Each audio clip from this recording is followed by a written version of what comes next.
Ma présentation va être un peu sur le mouvement social dans le monde arabe, parce que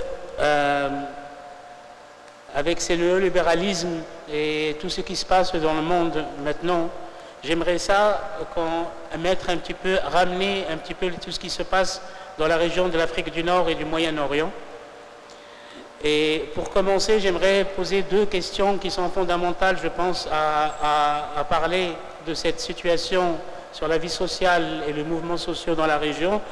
Comment aujourd'hui la question de la sécurité et de l'insécurité sociale au Maghreb et au Moyen-Orient, quelles formes de solidarité sont mobilisées, quelles stratégies mises en œuvre par les différents acteurs présents dans ce mouvement et dans cette région. Comme vous le savez, la région du monde arabe se compose de 22 États, qui sont à peu près composés de 322 millions d'habitants, qui ont des problèmes et qui partagent beaucoup une culture, une histoire commune, caractérisée par des coexistences sociales, culturelles, économiques et politiques différentes.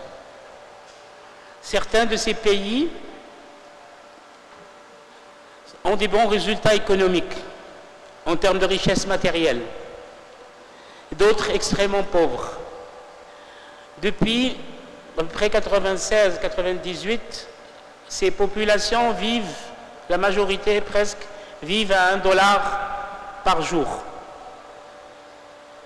La population qui vit à $2, elle a augmenté ces dernières années entre 22 et 23% de cette population.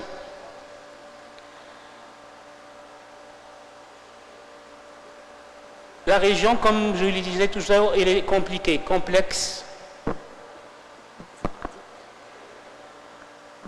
L'occupation étrangère, la guerre, les conflits civils, politiques, durant les dernières décennies, ont un impact négatif sur tous les aspects de la vie, sur l'économie, sur la population, les déplacements, les réfugiés. Nous ne citons que 4 exemples exacts: l'Irak, la Palestine, la Somalie, le Soudan, le Liban. Outre les pertes de vie dans ces guerres, il y a l'insécurité psychologique, économique, sociale. Et on assiste à une détérioration de la vie des gens, en matière de santé, en matière d'éducation, en matière de travail. Et dans degrés divers, de le nord de l'Afrique jusqu'au Moyen-Orient, on voit la différence entre pays qui sont un peu riches et pays pauvres. Dans ce contexte politique et humanitaire difficile, la société civile du Maghreb et du Mashrek, confrontée à un véritable projet de colonisation du monde par l'impérialisme américain et par l'idéologie des chocs de civilisation, comme tout le monde le dit, sont en mouvance et en évolution dans son monde. Après les 10 dernières années, on a assisté à une destruction, des massacres au Moyen-Orient. Mais il y a toujours de l'espoir, parce qu'il y a une société civile qui s'organise. Elle s'organise par différents moyens. Elle est riche, diversifiée. Elle travaille sur les questions économiques. Et ils interviennent sur la vie sociale et du développement. Toutefois, cette organisation ou ces mouvements sociaux n'échappent pas à la crise néolibérale. Ces effets néfastes constitués présentement lourdement sur la détérioration, comme j'ai dit, de la condition de vie humaine.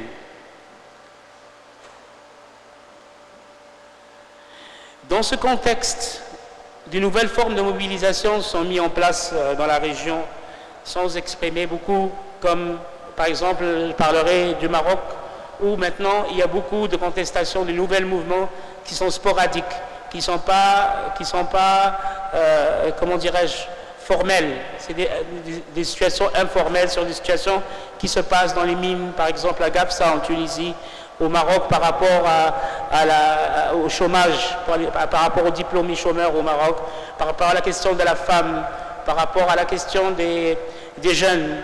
Donc il y a beaucoup de mobilisation par rapport à ça.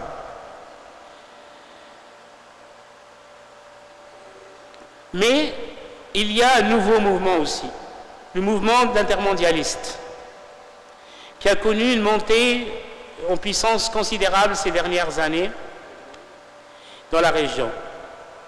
Il reste inégal dans la région aussi, par rapport à certains pays. Comme je disais, il y a beaucoup de libertés dans certains pays que d'autres. On peut remarquer le Liban, le Maroc, l'Égypte, la Palestine. Il y a des mouvements qui bougent.